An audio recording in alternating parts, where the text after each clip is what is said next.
台军向后备军人发暂时动员召集令，台湾地区当局急了。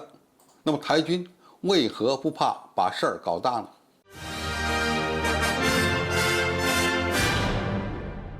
观众朋友、网友朋友，大家好，我是付天少。最近一段时间，美国不断地打台湾牌，从而导致两岸关系紧张加剧。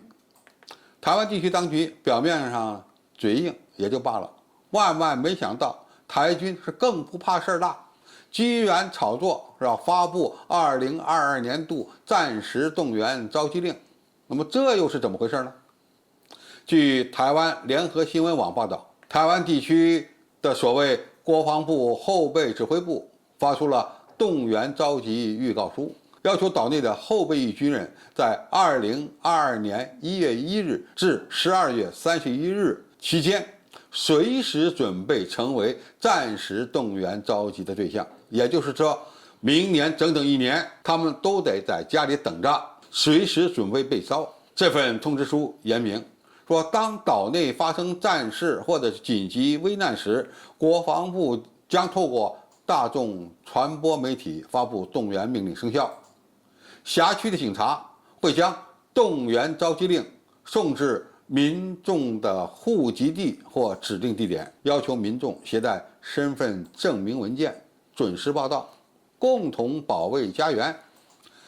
通知书同时提醒后备役军人，不能故意免除召集，否则将依法追究刑事责任。据中国时报报道，台湾岛内目前的现役军人只有21万左右，而后备军人大约是230万人，列为退伍8年内精壮之人力的大约有77万人。在中国大陆还努力追求和平统一的当下，台湾地区当局，特别是台军方，已经准备发布战争动员令了。那么这是怎么回事呢？首先，台军就是要通过这样的召集令来刷存在感，展示自己不惜一切代价对抗大陆的决心。台军发布战争动员令，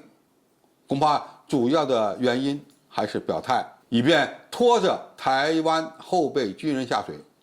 对战斗力的提升其实意义并不大，只能证明对自己的战力没有信心。台湾地区的国防部长之前就曾经表达过让台军驻太平岛的军人送死的言论。在这个时间节点，他们又发布了战争动员令，同样也是表达自己的所谓强硬。其次，台军最根本的诉求恐怕还是不打仗，需要在岛内散布某种恐慌的情绪，进而影响民进党当局。两岸关系紧张，台军一方面要表忠心，另一方面又害怕真的发生战争，因为台军才是彻彻底底的炮灰。通过在岛内散布恐慌情绪，制造明年就有可能爆发战争的这种气氛，不但可以影响台湾的民意，同样还能给蔡英文当局泼点凉水。台军现在就是这么一个矛盾体，一方面想要得到更多的军费，另一方面又要说以现在的装备、现在的人数，根本就打不过大陆，其根本的目的不是打仗，而是避战。最后，台军想通过渲染两岸的紧张局势来争取所谓的国际支持。国际上原本就有美国、日本和澳大利亚在渲染两岸的紧张关系，美军的一些研究人员更是在猜测两岸开战的时间点，有的说可能在2025年，有的猜测说是2027年，当然还有人讲大概在2030年以后。台湾地区的军方以及台湾地区的伪外交部都想通过渲染两岸紧张的方式来争取更多国家支持，比如像澳大利亚这样的国家。但是台军似乎忘了最重要的一件事，